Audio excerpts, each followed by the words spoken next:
Am I live? I think I'm live. Already? That was quick.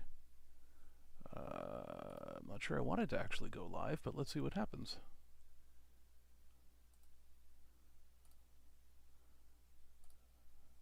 I think I am actually live. I expected there to be a go live button, but there wasn't.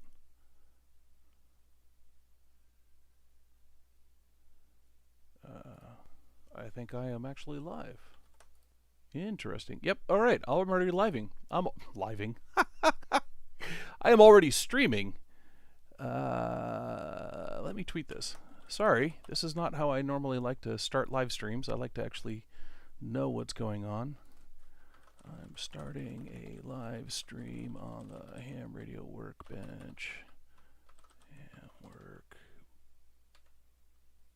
Workbench YouTube channel to work on the Ham Radio Workbench conference badge project.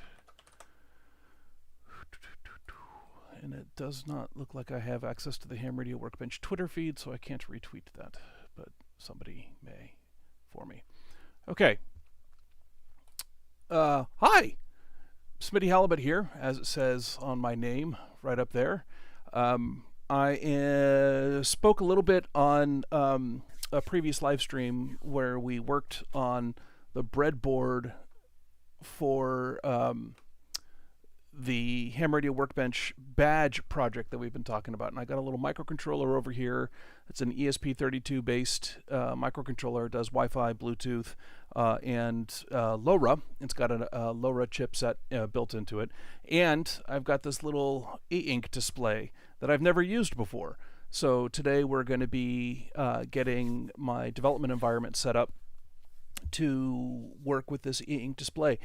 I got to be totally honest with you. I don't even know for sure that there is a library already available for this e-ink display. We're going to go find that out today. The second thing that we're going to be doing is, instead of using the Arduino IDE, I'm going to be using Visual Studio Code as the editor and a system called PlatformIO for the build environment.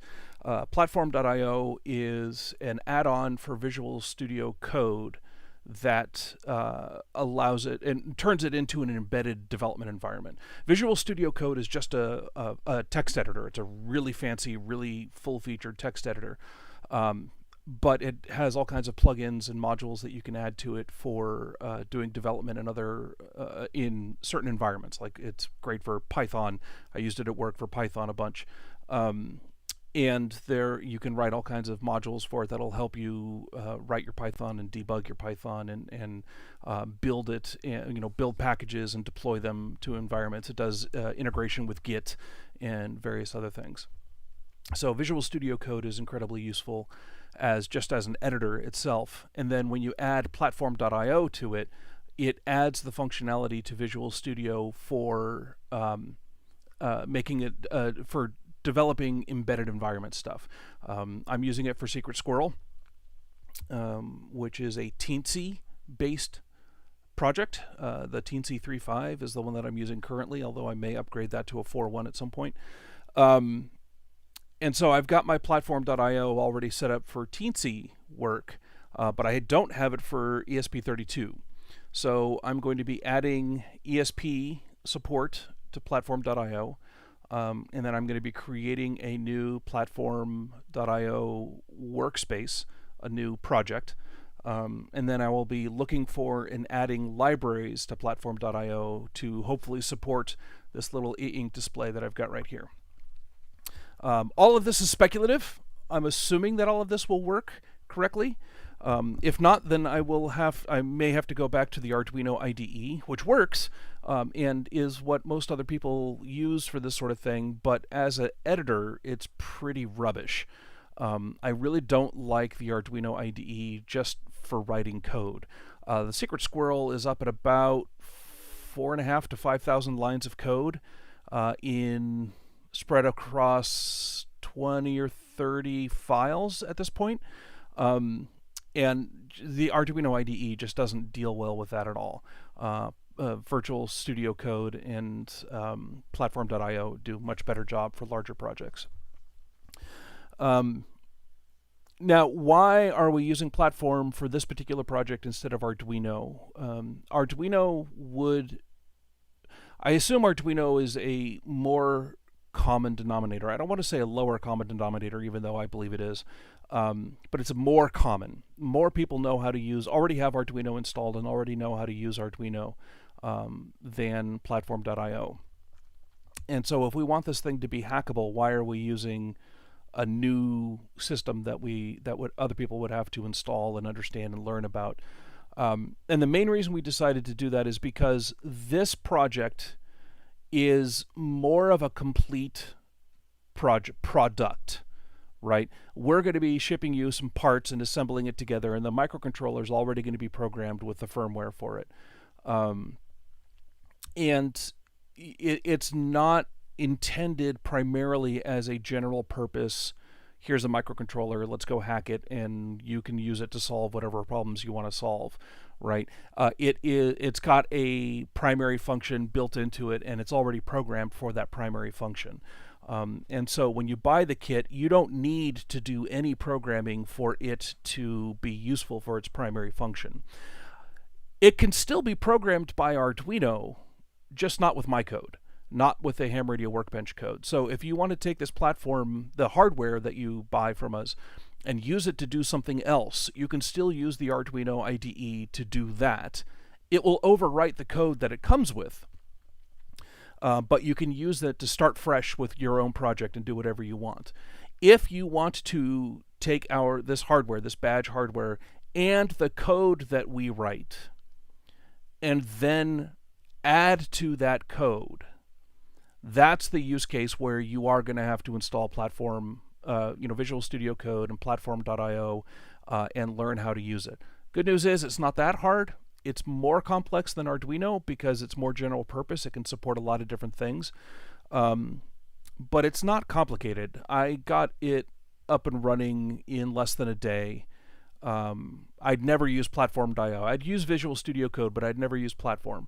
And so figuring out all the Platform.io bits and how it emulates the Arduino environment wasn't too bad. Granted, I have a fair bit of experience with that sort of thing from my day jobs in the past, but I still think it's achievable for an amateur, hobbyist. Gosh, that was the word I was looking for. So somebody who doesn't do microcontroller programming day in, day out. It is achievable. You're going to have to spend some more time on it. But once you do invest in that better tool, it is a far superior tool to the Arduino IDE. I love Arduino. I love the work that they've done, but that IDE was definitely made for people who are not full-time programmers. Let me step back. IDE, Integrated Development Environment. So when you bring up the Arduino program, it's got an editor in there, and you can click the button to compile it, and you can install your libraries, and it has multiple tabs that if you open up multiple files, it will compile them all together and link them all for you, and do all of that drudgery of software development just by clicking a button. That's an integrated development environment. Visual Studio is a far superior development environment, and as we go through this, you may see some of those features that make Visual Studio my preferred environment. So, hey, we got folks in the chat room. Indeed you are. I literally just picked up my tablet. I read that as toilet when the alert came. So thank you, Marty, for joining me. Can you remind me if VS Code is free, freemium? Yes, it is free. It is not open source, I don't think. I've never gone looking for the source code, but it is free, and it's cross-platform. I use it in Linux, but it works in Mac and Windows as well. So it is a Microsoft product. I think it is kind of a stripped-down version of Visual Studio. That's where the VS comes from. In fact, you can see on the kind of the title bar here, it still says Visual Studio Code. But it is cross-platform, and it's very open, very modular. I never paid for it. You can just go to the web page and download it. I don't know whether it's open source or not. If the Secret Squirrel project doesn't have the word squirrel in the final name, I will be greatly disappointed. Yeah, I have a working title for it right now, which is an acronym, and it does have an S in it. So, but unfortunately, that S is kind of integral to the whole thing of the product. So I don't know if I can replace it with squirrel. We may have to come up with some retronyms that use squirrel in the name, or I may come up with a better name for it, because right now the working title is, it's descriptive, but it's not catchy. I don't know. So we may have to come up with a better title for it.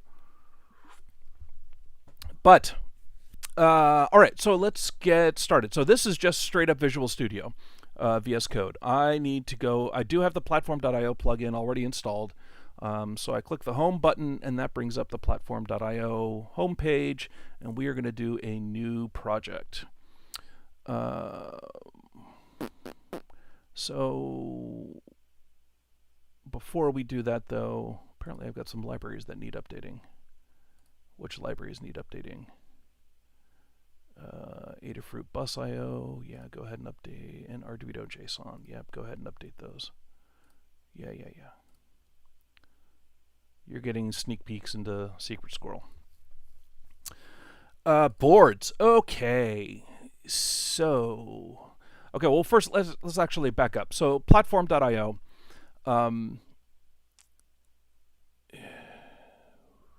is it devices?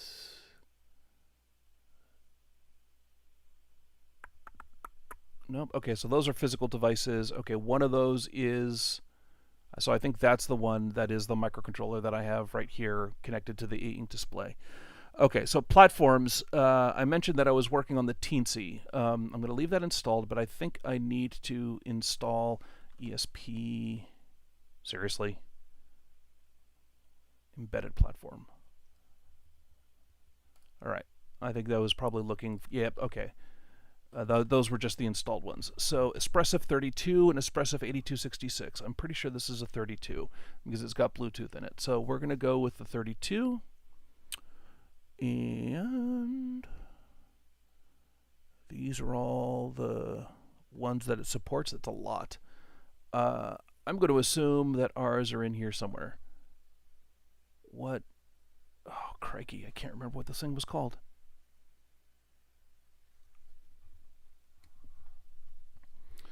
Taking this board out of this socket. You know what? I've got another one in a container still. Helltech. That's it.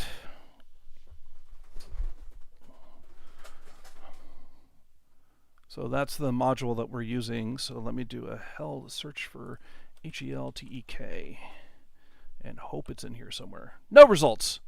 Lovely. Well, that's unfortunate. LoRa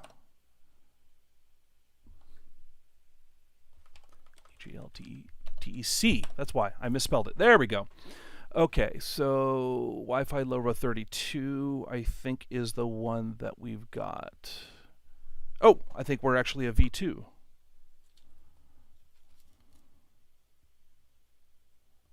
Hot diggity. It helps if you spell Helltech correctly. I believe these are V2 boards. Yep, there's a V2. Okay, I see V2 on the board. Then let's go with that one. Eep.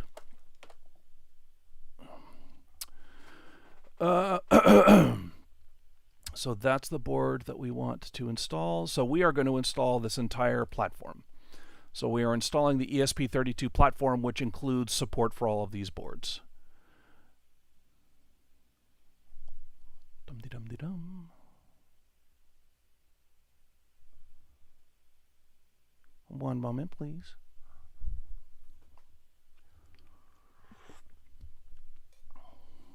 Platform has been successfully installed. Yada, yada, yada. Okay, so now we've got the platform installed. If we go back here, we should see, okay, So I've got Espressif and Teensy. So I'm using Espressif this time around. So now we're going to go to the boards, Board Explorer, LTEC, LoRa, Wi-Fi. There we are.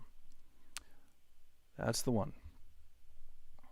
Unit testing, debug, IoT enabled. Get now. Nope. Okay.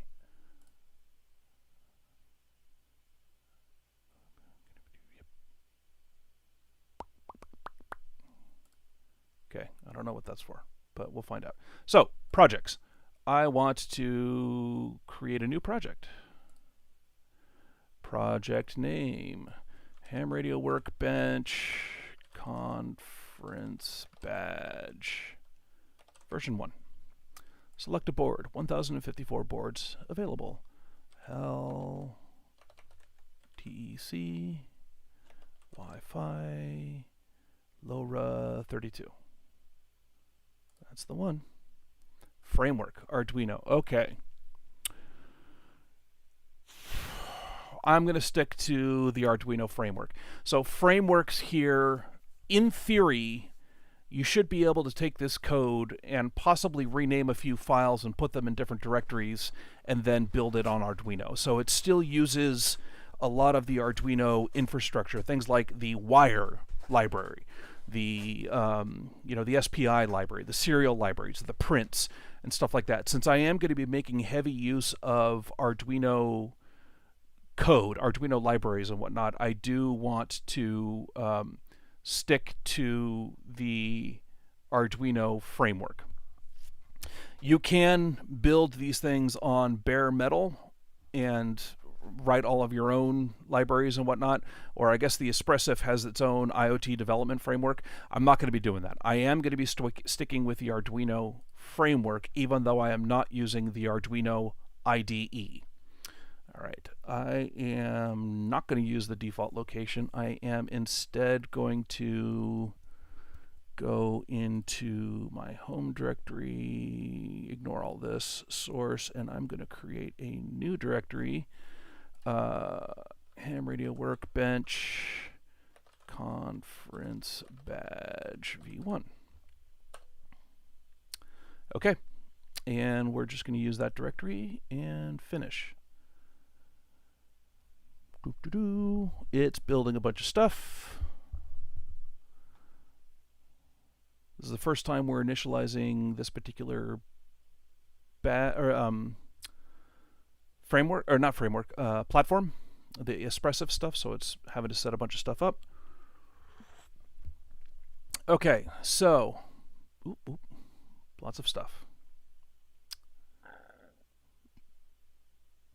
Okay, so it included all that. We don't care about that. Quick access. I don't care about the PlatformIO quick access. Oh, what? There we are. Go away. How do I? That's what I need to do. Make that go away. There we go. All right. So PlatformIO has a bunch of a whole lot of capabilities that we aren't going to be using. Project tasks are for things like I want to be able to automatically run unit tests. I'm not going to be doing unit tests for this project. Quick access is access to a bunch of the different configuration tabs and action tabs that you get in PlatformIO. I'm not going to be doing any of that right now.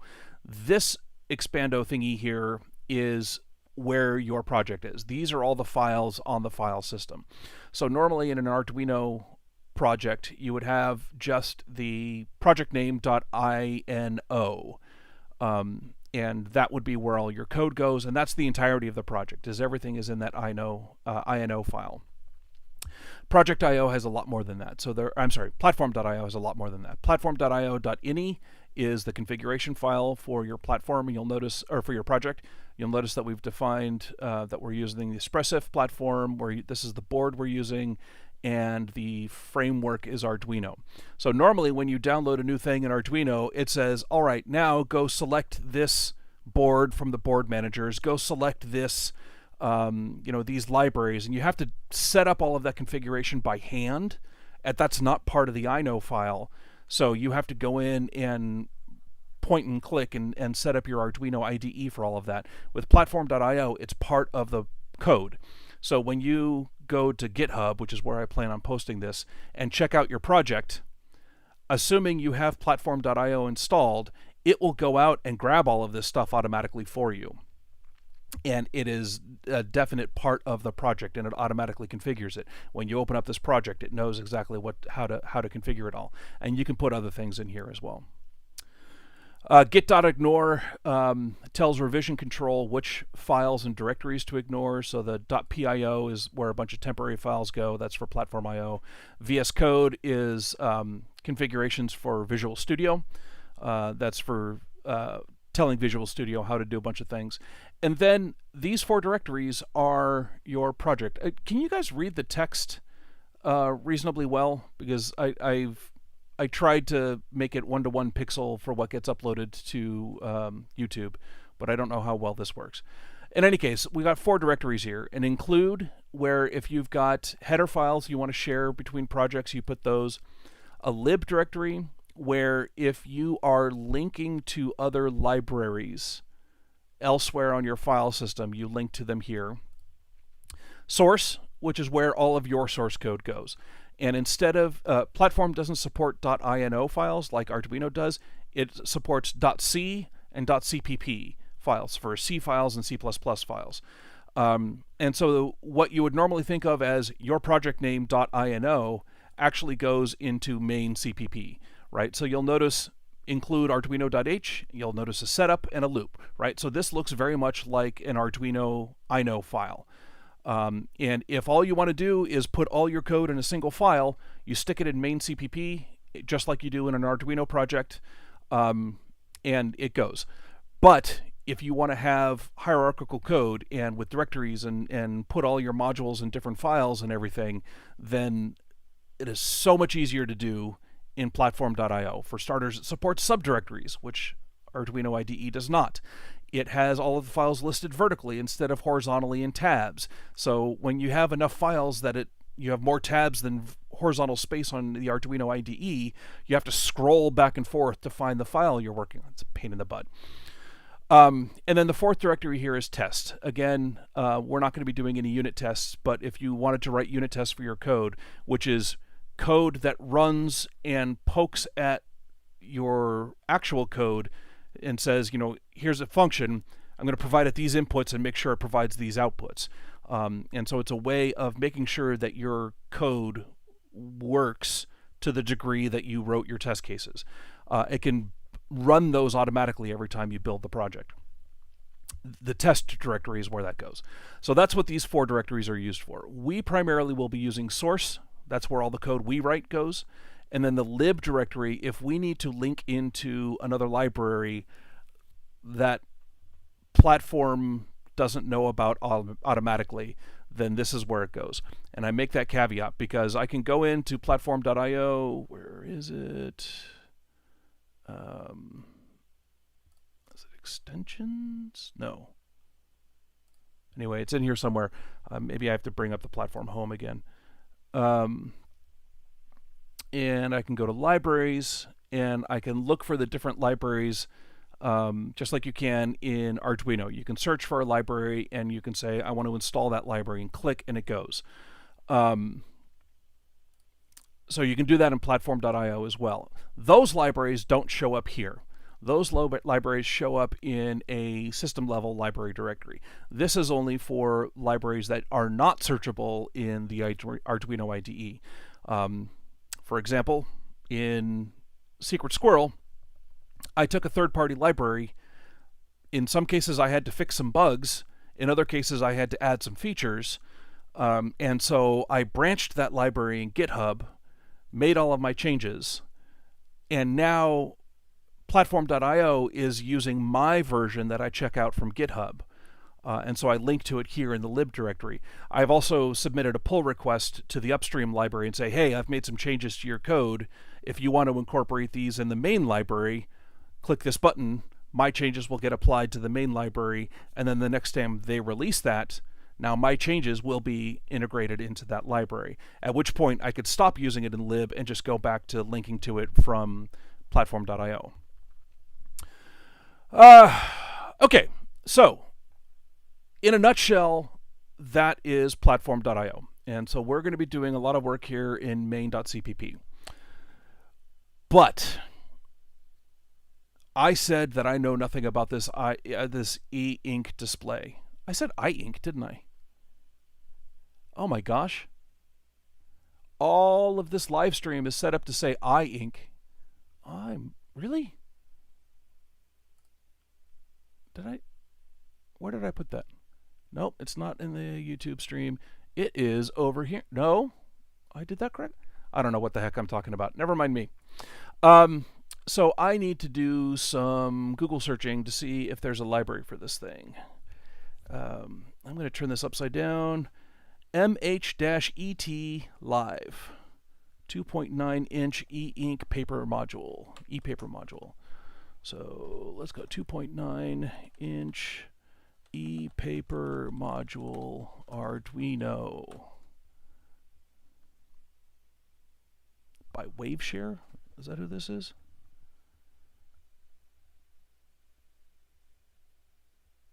MHET.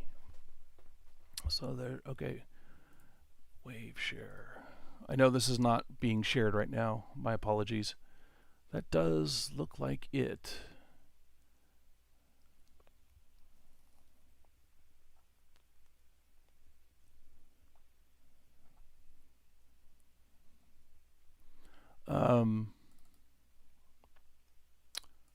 See if I can do this without compromising anything. Okay, so you should be able to see that now.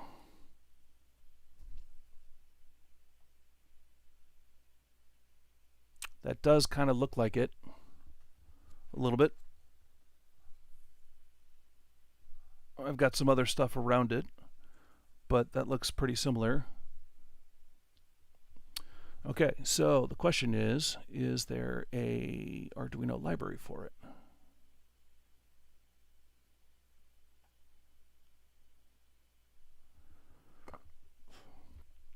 Hey, look at that. Can you guys see that? Yeah, you can. Waveshare e-paper displays with SPI.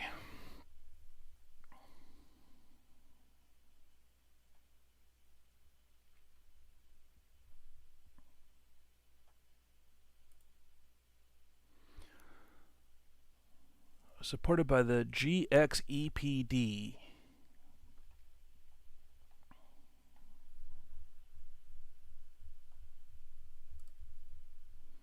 So GXEPD is, I think, the name I need to find.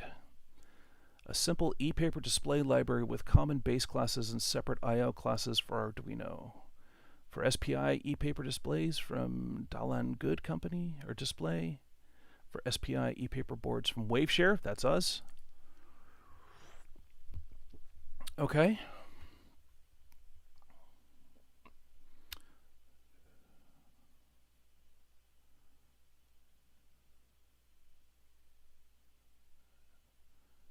Page drawing, picture loop for AVR.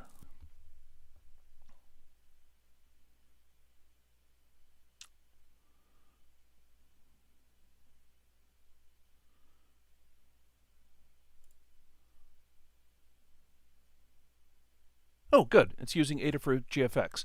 So Adafruit GFX is a library that Lady Ada wrote, and it is a interface. So it's an API. It's a programming interface. This function with these parameters does this thing. And then the actual implementation of what this thing is dependent upon the underlying module. And so when this says the ePaper display base class is a subclass of the Adafruit GFX, that means that it uses all of the Adafruit GFX APIs. So if you know how to draw a thing on the screen of another display that uses Adafruit GFX, then you'll know how to draw on this screen as well, which is pretty slick because that is kind of the go-to library for drawing things on a microcontroller. Double for 3-color. Okay. ESP32. Have enough free RAM for full graphics buffer. Yay. Needs more RAM for E. Yeah, okay. Page drawing is available to cope. Okay, support Arduino forum topics. Oh, that's the one we've got. From good display. Compare with good display. Same panel. Okay. So where's the 2.9? Black and white.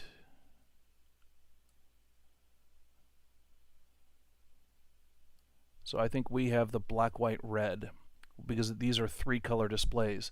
You'll notice it's got black and not black and then red. Okay, so I think that's the model we have. And it's the 2.9 inch. Okay.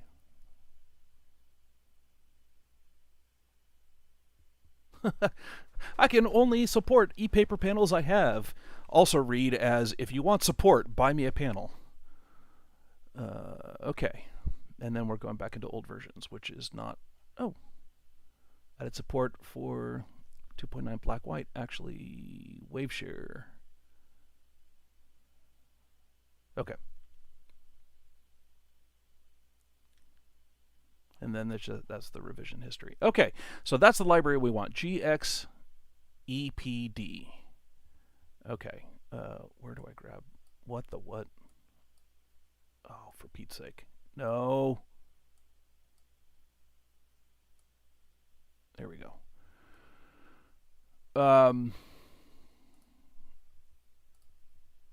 No. There it is. Nope. Come on, Smitty, where are you? Okay, there we are. So let's go to over here, and we're going to do libraries, search libraries, GXEPD. Big money, no whammies. There we are. ZingJM is the one who does Jean-Marc Zing. Okay, that's probably them. So that's the library. Arduino display library for SPI e-paper displays and WaveShare. Yep, that's the one. Hardware SPI and Adafruit GFX. Caution. The bare e-paper panels require 3.3 volt supply and data lines. Okay, yeah, that's the thing. Why is this different? Oh, there's a version 2. We're using version 3. What? Oh. Well, that's annoying. So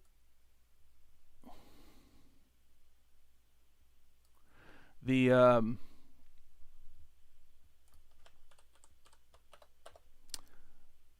GXEPD on May 10th, 2021 was the last time it was committed to. And no. GXEPD 2. Last committed to 5 days ago.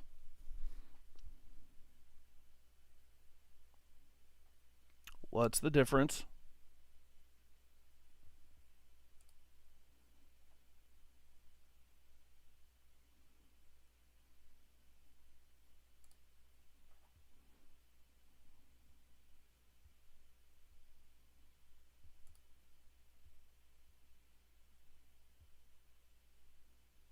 I don't know.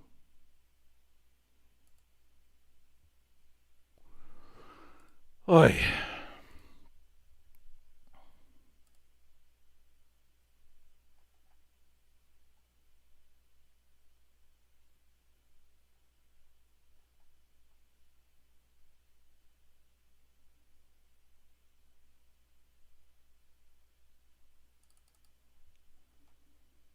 This one looks like it's getting more updates more recently, so I'm going to go with GXEPD 2.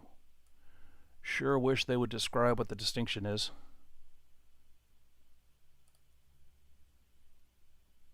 Okay. See, released 5 days ago. See how I said that this one had a commit from 5 days ago? So, and then this was updated 5 days ago. So that tells you that these two are related, or at least certainly suggested. Add project. Yep. Select a project to Ham Radio Workbench conference badge, and we're not doing any of the extras. So this is how you add a library to your project. Remember how I was saying there are two ways of doing it. One, it shows up in your lib directory, and the other one, it does not. What we just did is the one that does not show up in the lib directory. If we need one to show up in our lib directory because it's not available through this library search function, then we end up cloning the code locally to the machine, and then we just symlink to it from here. Okay, so does that probably bring... Actually, no, Adafruit's already installed. That's why I didn't have to do any of that, because I already have Adafruit GFX installed from Sacred Squirrel, so we're good there. Bring back up the chat. Readable. I can read it. Okay, cool. What are you talking about? Why is all that red? Because you hadn't updated it yet. Okay, go away.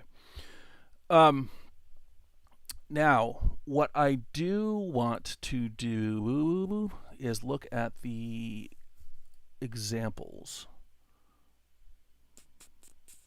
I can't remember where you do that.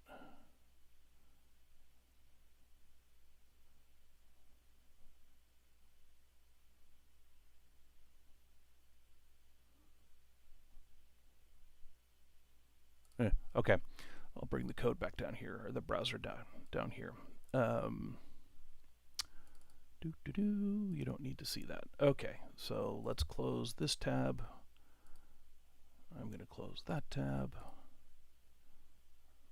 And we're going to do this. So examples.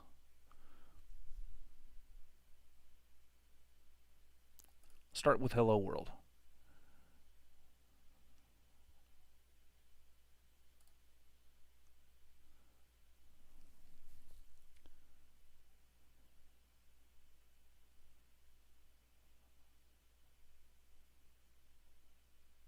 GFX root. Huh, interesting. I don't know what that is. I wonder if that's something that Adafruit built theirs on top of. So we probably want the 3C. Free mono font.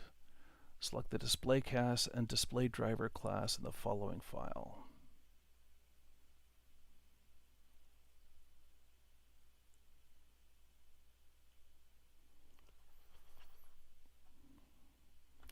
So we're just including a bunch of libraries. We're not actually defining any globals, and we've already got a display. So it sounds like one of these defines a display for us. Or select the display constructor line in one of the following files. Display class and display driver class in the following file. Oh, wait. Display selection new style. Here we are.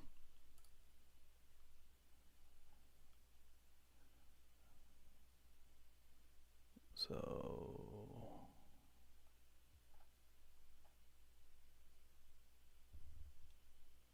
that's a whole lot of stuff.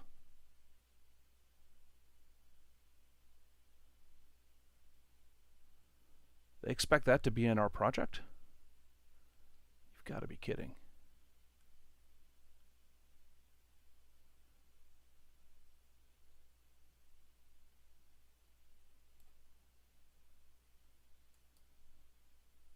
Huh, okay.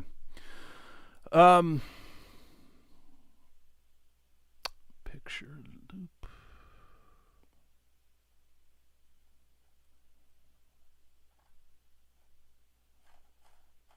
So that might come in handy.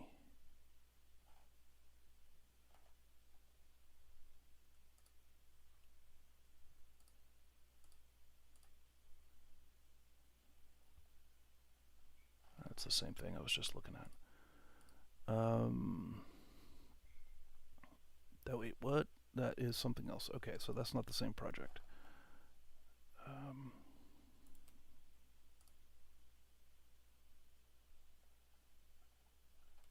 There we go. So 2.9 inch black, white, red. I think that's the one that we need.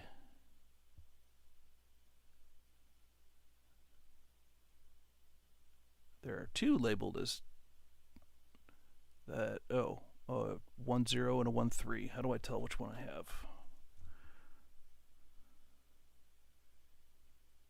I don't. Sweet.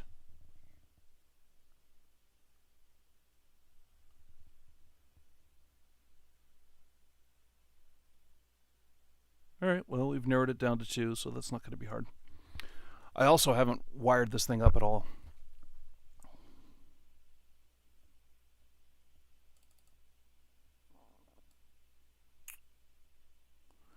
I get the black, white, yellow. Is that actually a different driver?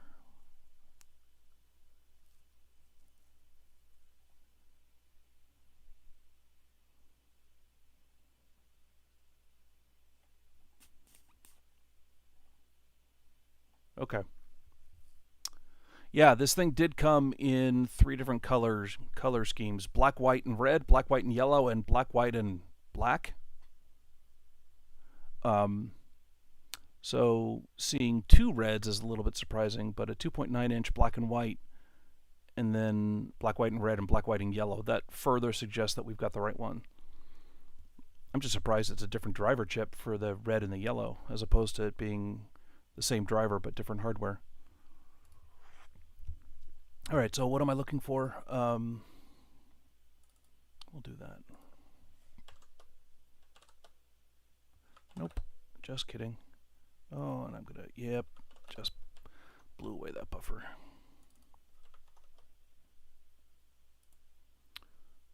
Word not found.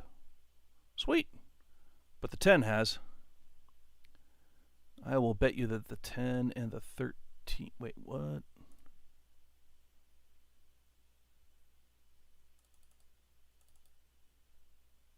I'll bet you that's a typo. Because there is a H0 instead of a W0 with a 13 at the end. I don't know. I got no ideas.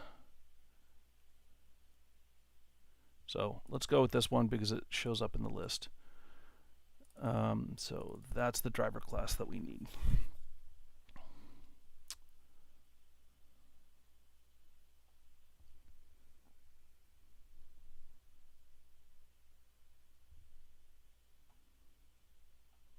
Okay. Well, let's open up this Hello World program and see if we can do it. So I'm actually going to do open folder. No. This is how we do this. Okay. Control S. Actually, we haven't made any changes yet. So let's go back home for the platform home, and I'm going to import an Arduino project. That's what I want to do. Heltech Wi-Fi LoRa version 2. Use libraries installed by Arduino. Okay, where does this go? This is going to go in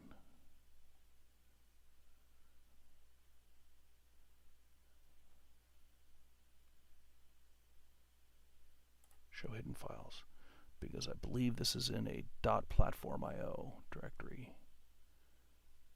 Just kidding.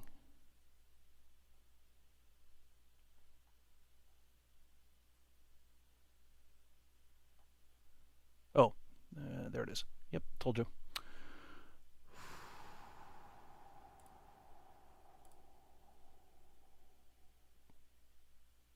No. Packages. Framework, toolchain.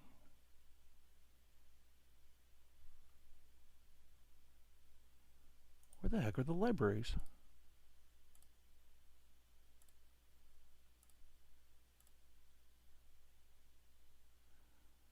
No.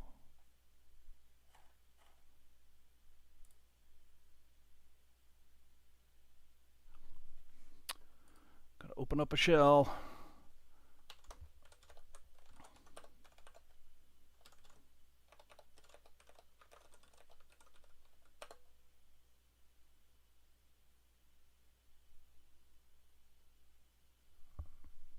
Where the heck do those libraries go?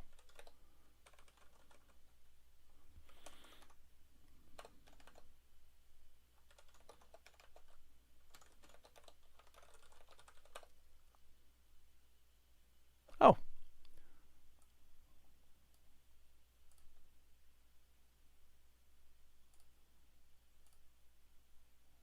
Lib dependencies. There we are.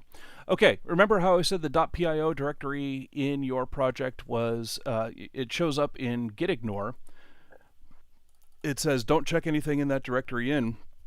because they're all temporary or recreatable files. So if we go in there, there's a lib dependencies and Adafruit bus IO GFX, and there you go. That's where all that stuff is. Okay. So let's go to Hello World.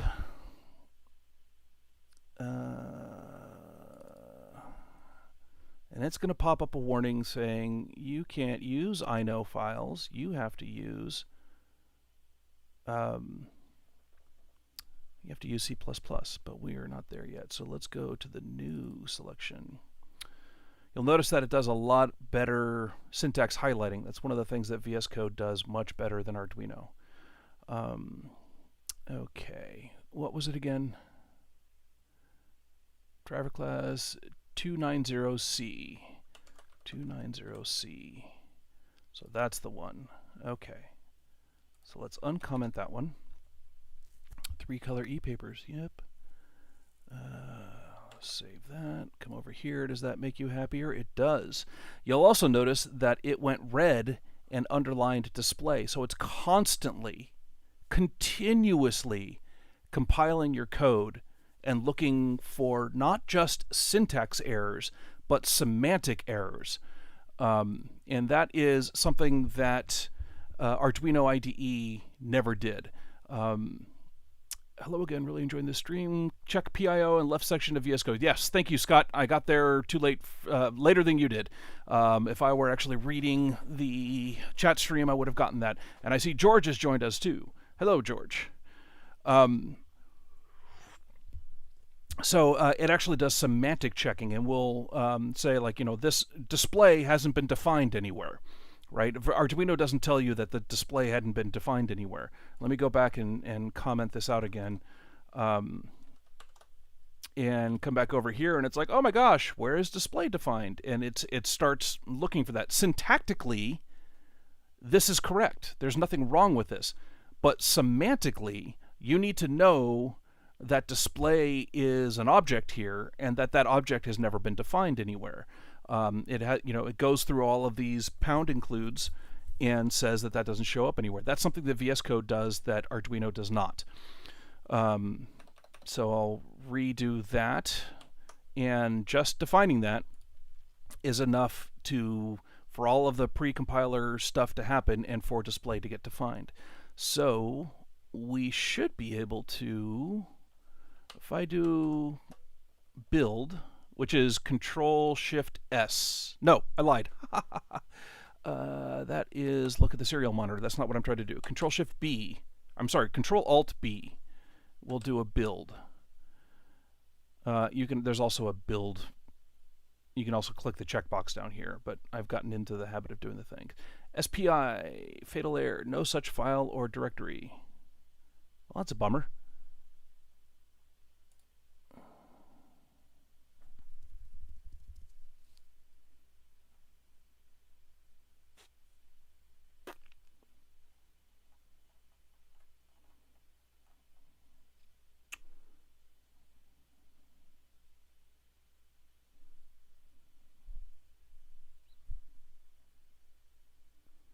Does ESP32 not define SPI?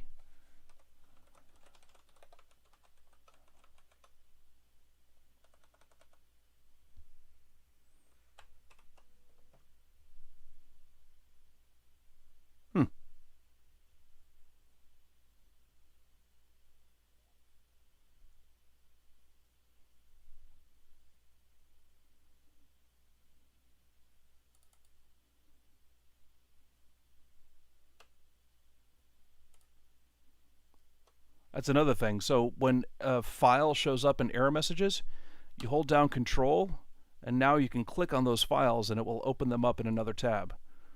So, here.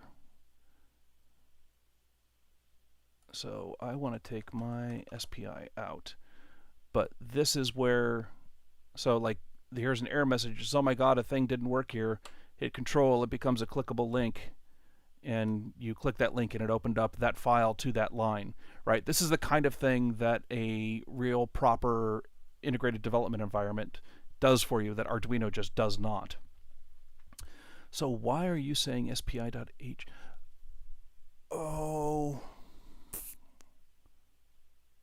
you know what? I may need to actually go do the full import because I'm building it from a subdirectory here. So let me try this. Okay, I'm going to import an Arduino project. Heltec. Yep.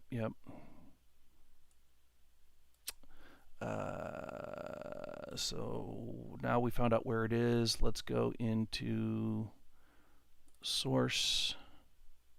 What? No. Ham Radio Workbench conference badge, .pio, libdeps, examples, hello world. So that's the directory. Please select a board to initialize. Choose a directory with existing IDE project. There we go. Import.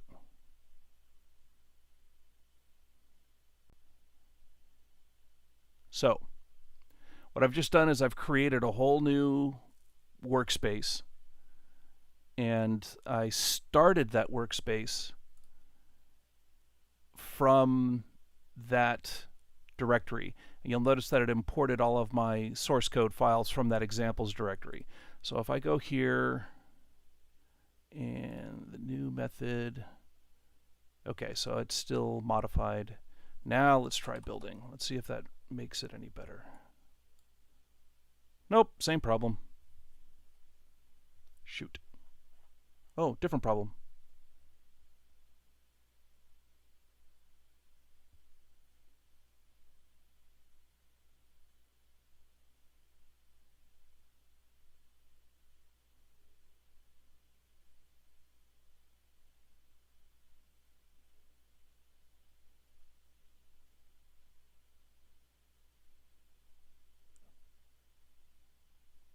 Okay. Oh, because this has not been included in this library. Yep, sure enough. So, wow, too much stuff. Open, close a bunch of these tabs.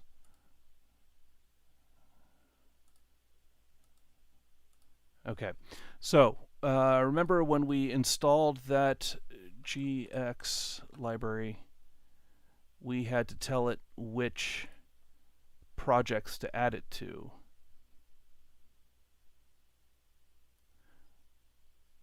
Add to project. So it's already there, but we need to add it to that new project that we just imported.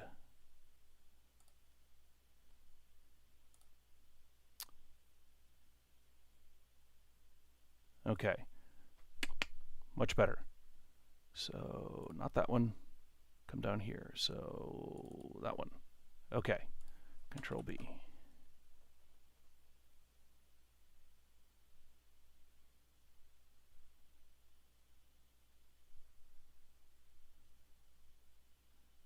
Adafruit I2C device.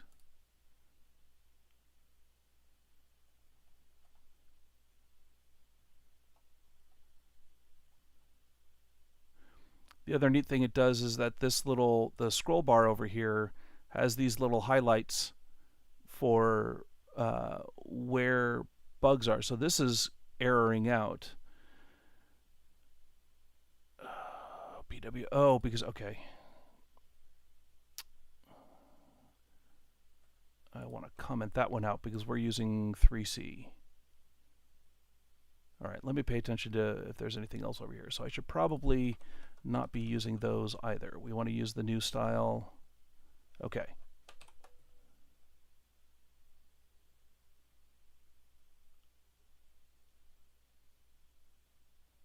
Display was not which scope is that? Isn't debugging this stuff just absolutely riveting it? With this IDE, does it support the concept of include, where you can say something like include Bork mycode C, and it will insert that source code in the main line of code? I mean, pound include in the standard C sense, yeah. I mean, this is all GCC under the hood. So this is C and C++. This is all standard stuff. So whatever the C compiler supports, so for pound includes, pound defines, and all that fun stuff. You don't ever really want to pound include C files, though, that is very antithetical to the way you do C and C++ programming. It works, but I wouldn't recommend it. So, like, what are you trying to accomplish by pound including your C code elsewhere? The preferred way to do that would be to just build that C file and then link it in with everything else. That's what the linker is for. Sure it does. You can pound include an Arduino. I mean, it's going to limit it to be pound including files from the current project or from include directories that it knows about. There's an entire include path. And again, this is a standard C++ thing, C++ compiler thing, that Arduino sets up that include path, and so it chooses what directories you can include from. I have applications with tons of if-defs depending on various processors and whatnot. Yeah?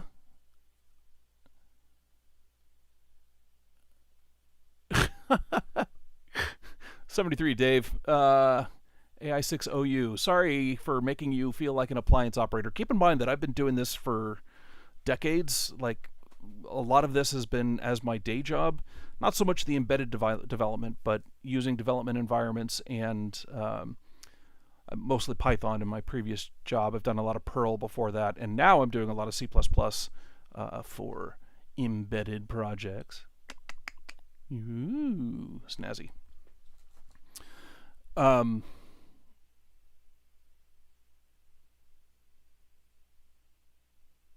Yeah, I'm still stuck on why you're trying to include C code. That's not generally the way you want to make a single bit of code common to multiple projects. You would just make that bit of code a library, and then you would compile it into an object, and then link that object in with the rest of your project. Like in, here, we've only got the one INO file. Everything else is a .h. The whole point of .h files is that they don't actually have any code. They're just setting up definitions and declarations. There will be code, and so that other things know how to access that code, or pound defines and other includes and things like that. The actual code itself goes into a C or a C++ file, or in the case of Arduino, a .ino file. And then you link it all together. Perl, my favorite. Oh my gosh, Nerd Garage, go away. I'm so over Perl at this point. I used to write a lot of Perl, but I'm so over it. Sometimes VS Code does do unexpected things with include paths, import paths, sometimes using the open folder versus actual file path. Yeah, could be. I've been sticking to the platform.io paradigm, so all of my code is in the places where it expects it to be, and it works.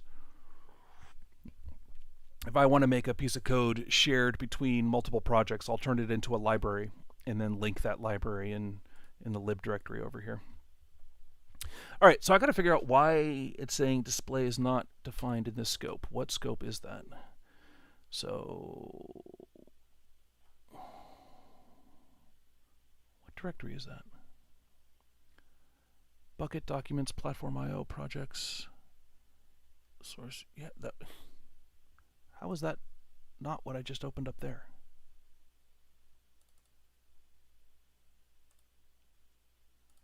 I'm so confused. Why do I have multiple versions of that file?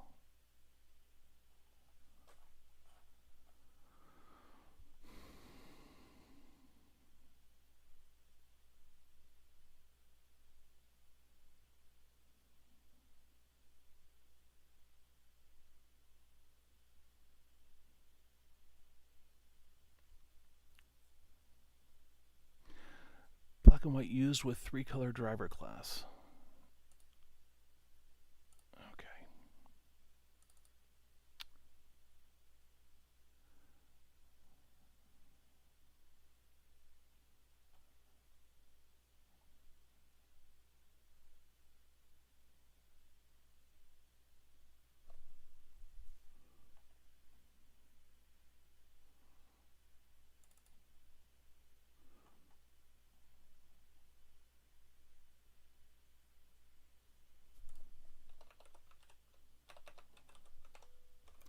comment out the wrong one?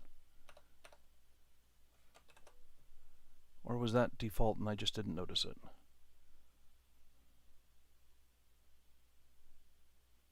There we are. Getting closer.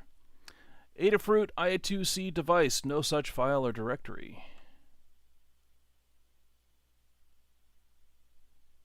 I2C device, that's a library that needs to get added. What is it? That's the BusIO, I think. Yeah, we're getting closer. Okay, so I need to install a library. Nope.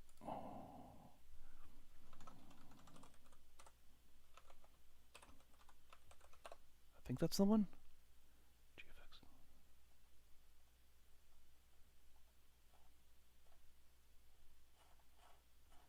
Did you? Is it just that one that I need to add?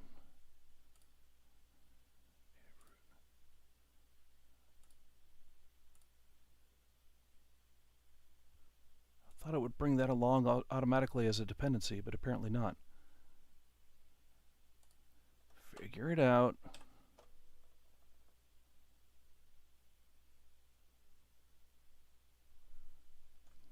Just kidding.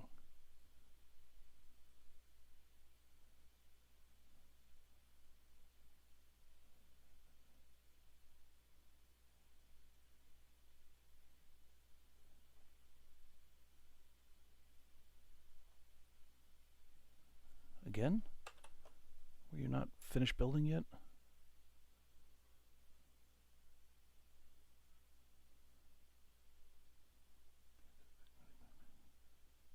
What? Adafruit I2C device.h, no such file or directory. To Google!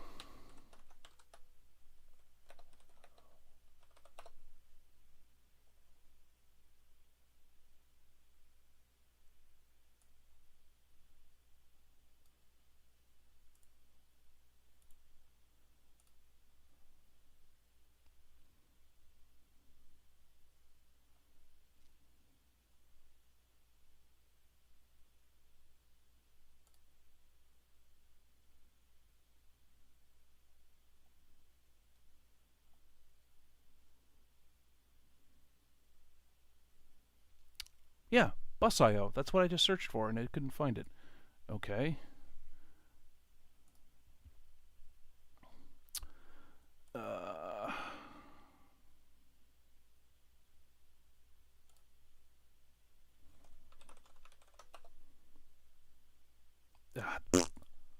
Why did you not show up the first time around?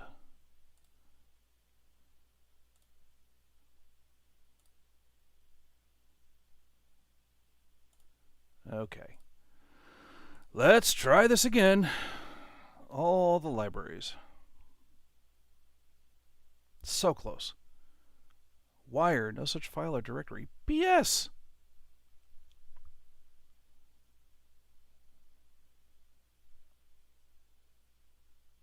What do you mean you don't have wire?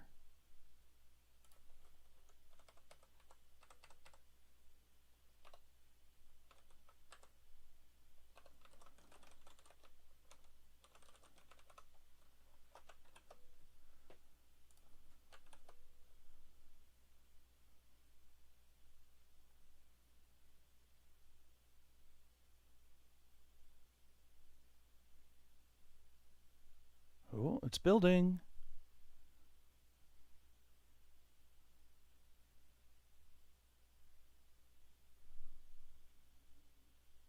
It's happening. It's happening. Ah, oh, so close. Nope, that's a warning. Oh, they're doing some questionable casting. Warning, initialization from incompatible pointer type. uint 8 result. I'd have to go look at the definition of result. Okay. But they are okay. But because it's C, you can do stupid things like that. All right, let's upload this and see what happens.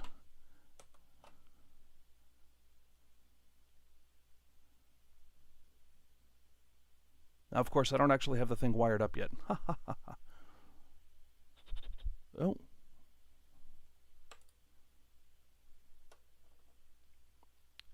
I may have to set that up. Where does that go? Yep, couldn't find the device.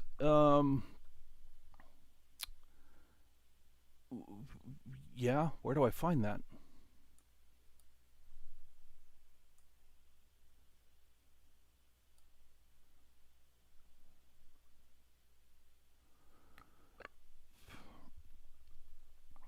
Yeah, no, I'm not sudoing. Okay.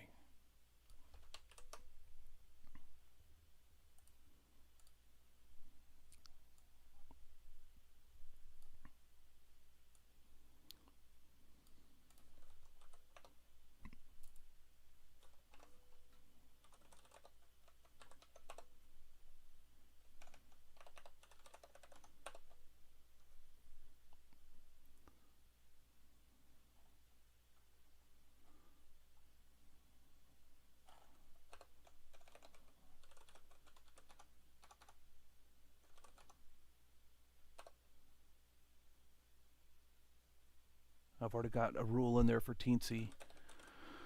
UDEV rules. Okay, so what this is this is a thing that says who gets access to what particular USB hardware. The UDEV or microdev rules. And I have one in here for my teensy already for Secret Squirrel.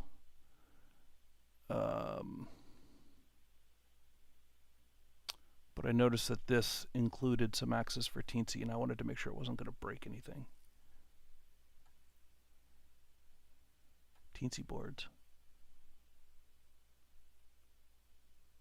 All right. You know what? Forget it. Sudo move etc.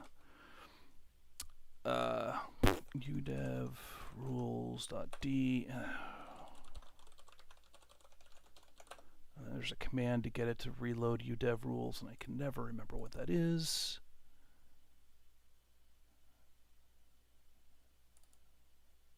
Those two. Okay. Oh! Really?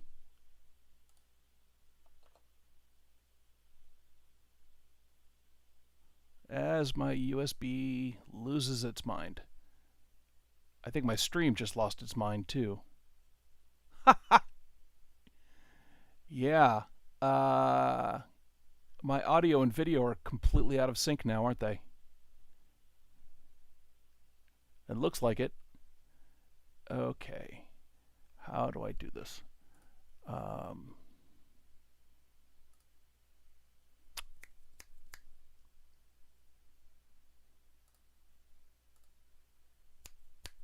There we go. I think it's back now. I turned off buffering. Okay. Was my mouth and was my audio? Yep, out of sync. Okay, I think it's back now. Whew. Okay. Well, that was exciting. Make that go away. All right, let's try this again.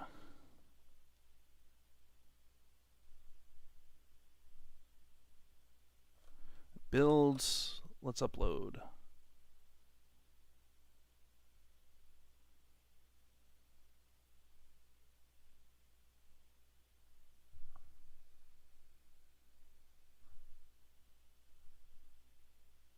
So close.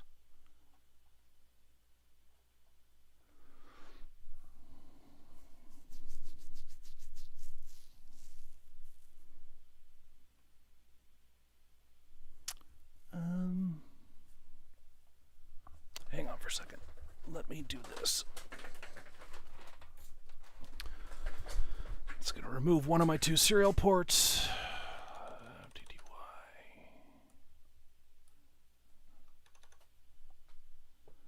So USB 0 is the serial port in question. Okay. What did it try to upload to? ACM 0. That would be part of the problem. I was trying to upload to the wrong device. Let's see if it picks up USB 0 now. There we go. It's building.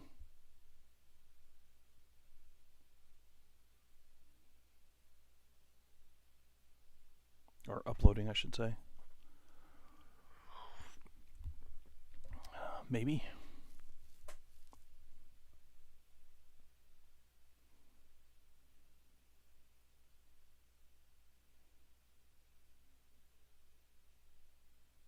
Okay.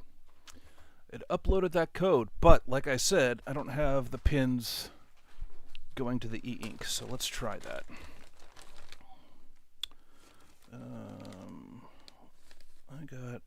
I got a whole baggie of those little DuPont wires.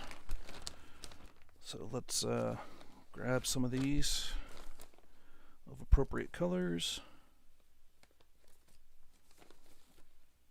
or any color really, but I do need male to male.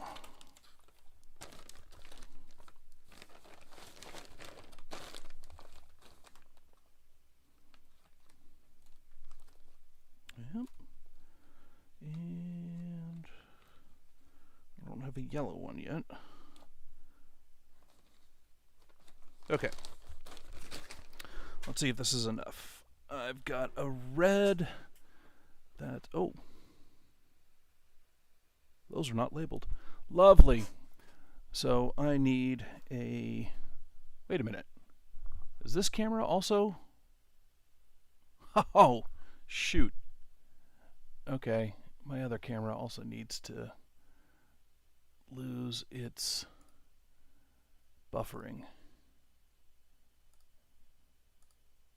Okay. Is that more real time? Yeah, that's more real time now. Okay, cool.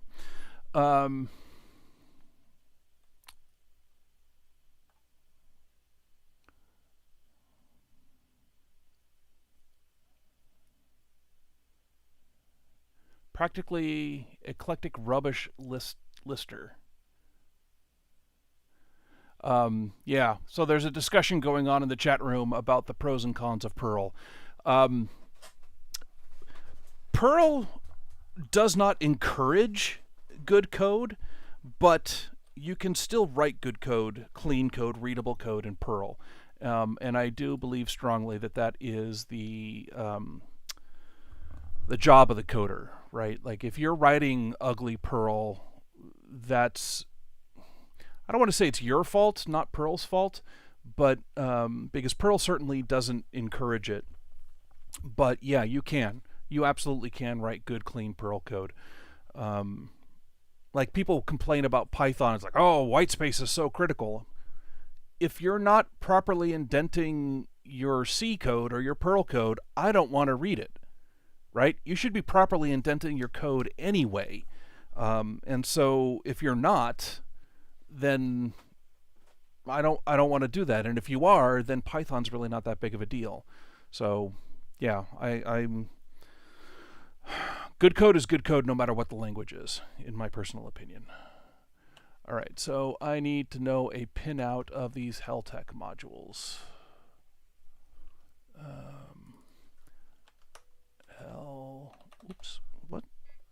Heltec LoRa 32, a V2 pinout. So I am looking at this.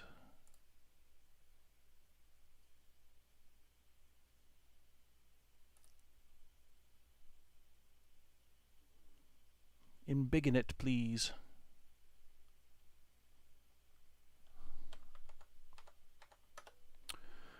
Okay.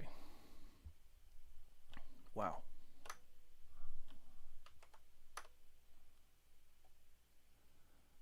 Okay, we got a lot of V3 3.3 volt pins. That's good. So I got a ground at top and 3.3 volts below it. So I'll go ahead and wire up ground first, because of course I will. Oop, that wire is too short.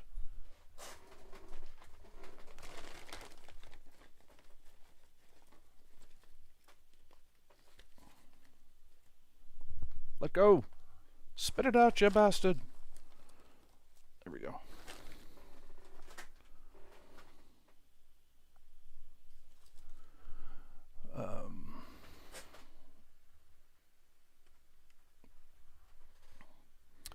VCC to ground. Unfortunately, you can't easily see the wiring I'm doing, but trust me, it's beautiful. And then we'll do a 3.3 to VCC. Okay. Now. Nope.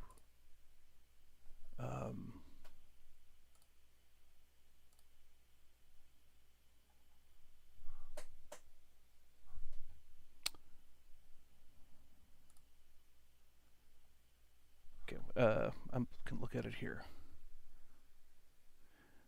SDI, SLK, or SCLK. So S data in, I want that to be Mossy. So where is my Mossy pin? Mossy.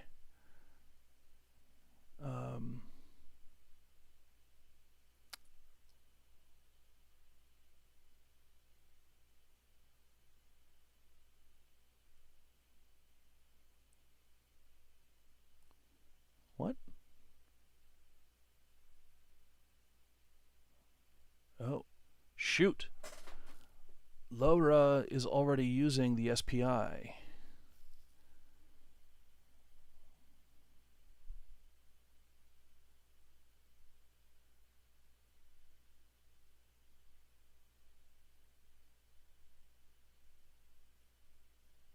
Interesting.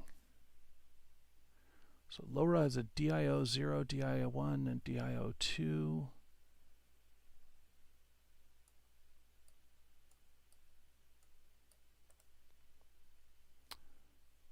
Open image, new tab. Just do that. There we go.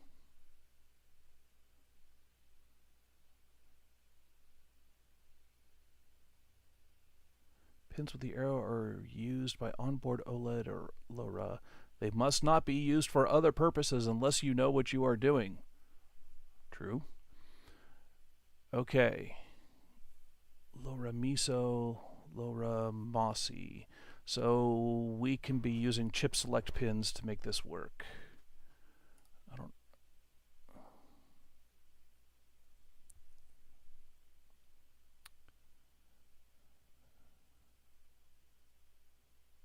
Yeah, the upload port. Yeah, so let's do that actually. So what Scott is talking about is over here in my platform.io for this file, one of the things you can add to it is, is a command that says this is the port that the device is on. And so it doesn't try to find something else. The good news is that other device was not an ESP32, so that's why it failed to upload. It was a Pro Micro, which is an AVR. So it was never going to upload to it, but it also didn't ask me what serial port to use and just made an assumption, and it was wrong. But you're right, adding that to that command line, or to that platform.io will, what the heck did I just do? Will make that be safe. Until my USB I/O stuff gets moved around a bit.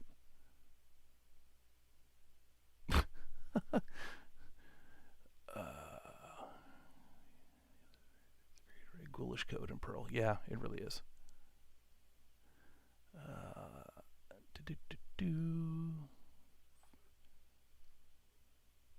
I am not. ACM0 is, or ACM0 was, Scott, I'm sorry, Scott Chapman asked, am I on dev ACM0? ACM0 was a another microcontroller that I had on another port for it's a page up, page down scroll wheel microcontroller that I have over by my workbench, so I can control documents on a screen that's over there. Open project, yeah. The reason I hadn't done that earlier, added the upload port, is because I didn't remember the syntax. So thank you for copying that. I appreciate that. Okay, so I still need to hook this up, and that's going to be interesting actually, because I am going to hope that the LoRa library does the right thing on chip select, and I'm going to need to find a different pin to use for chip select and hope that the library that the display uses for chip select also does the right thing.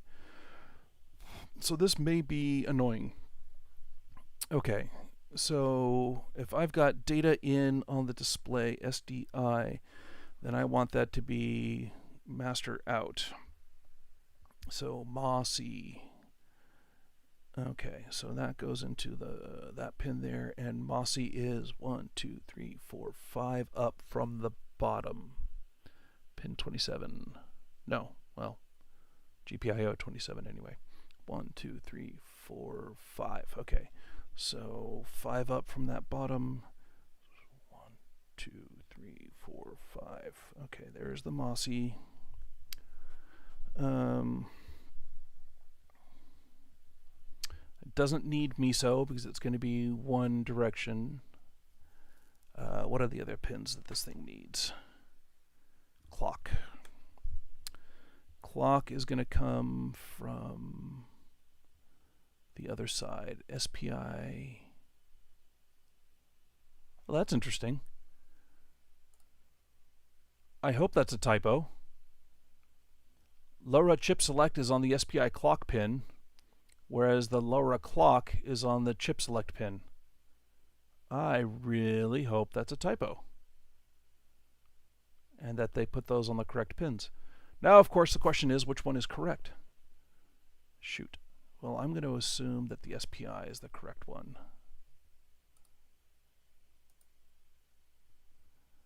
You know what they say about assumptions.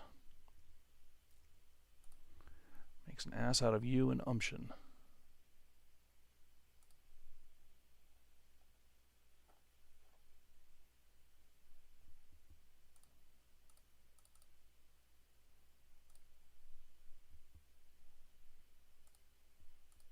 Really? Huh. Okay. Oh.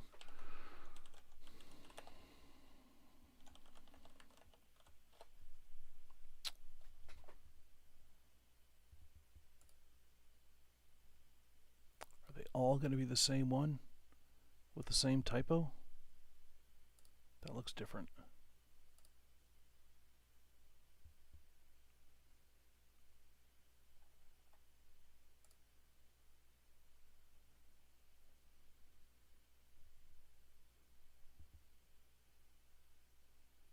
That's very different.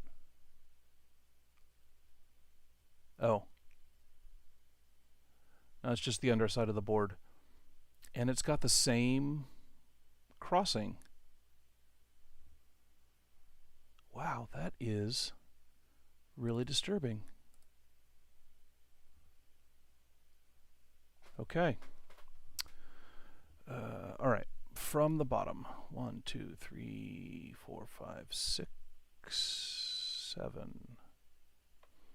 Seventh up from the bottom. 1, 2, 4, 5, 6, 7. And that goes to clock. I'm hoping that if I'm not doing anything with LoRa, I can just use this bus and make the LoRa chip go, huh?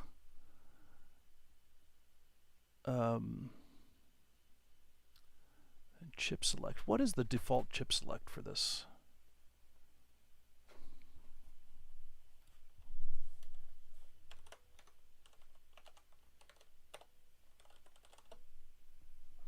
Because the GPIO pins should be about the same.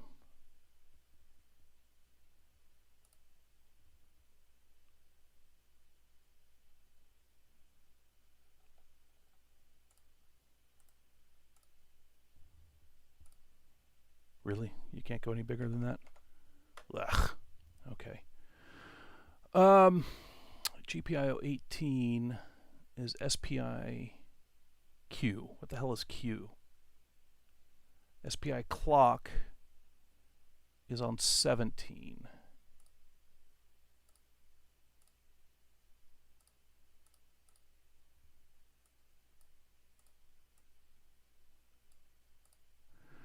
right, so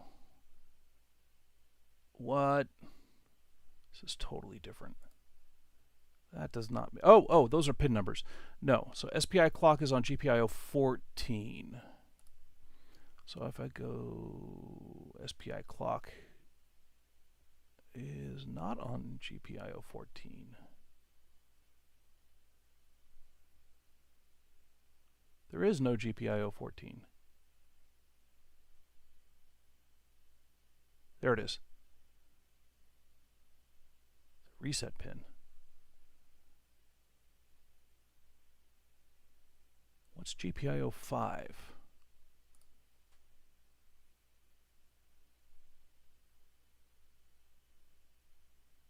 SPI chip select. Oh, GPIO 18. Oh, here we are. Okay, so it's the VSPI ports. What's the difference between VSPI and HSPI? Is H hardware SPI? Do I want to be using hardware SPI? No, I think I want to be using the blue ones. Okay, so 18 is clock. And if we come over here and we look at 18 is labeled clock, but they use it for chip select. I hope that's wrong. Okay, so I'm going with this definition. So 1, 2, 3, 4, 5, 6, 7 is up. That's the one that I used for clock. Okay, chip select is GPIO 5 is chip select. Okay. Do they have VSP CS1? Any other pin I can use as chip select?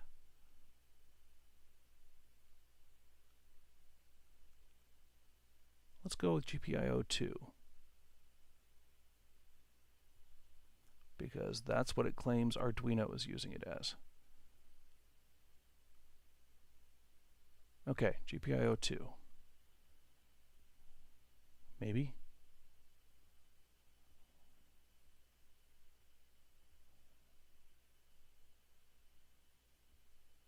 There it is. Whew, not being used. Okay, so 1, 2, 3, 4. 4 up from the bottom. 1, 2, 3, 4. And we'll use that as chip select.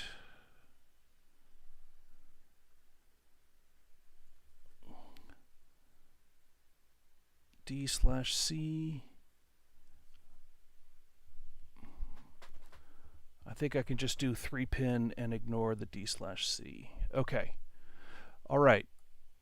So let me go back over here, see what nasty things y'all have been saying about me. Okay, nothing.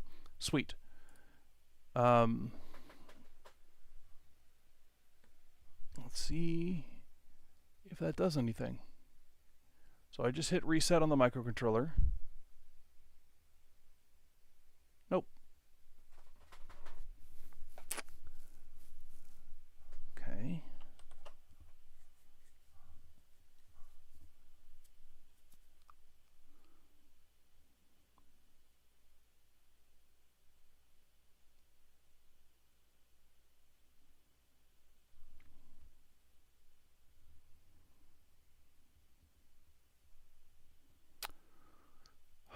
Watching code compile is a lot like watching paint dry, isn't it?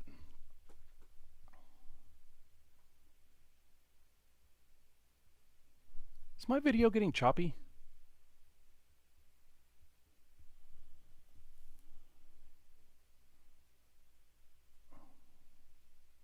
Oh, huh. It was while I was compiling. Interesting. Okay, that's good to know.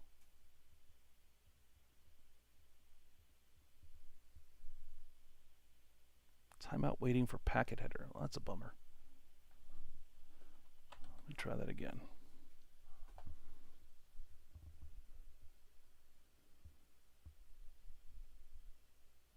Yeah, the programmer for the ESP is kind of weird. It like relies on disconnect the USB and grab it before it comes back, and it's all very timing specific. It's kind of a pain in the butt. Or this one may just be wedged. Yep. Let me power cycle it. See if that brings it back.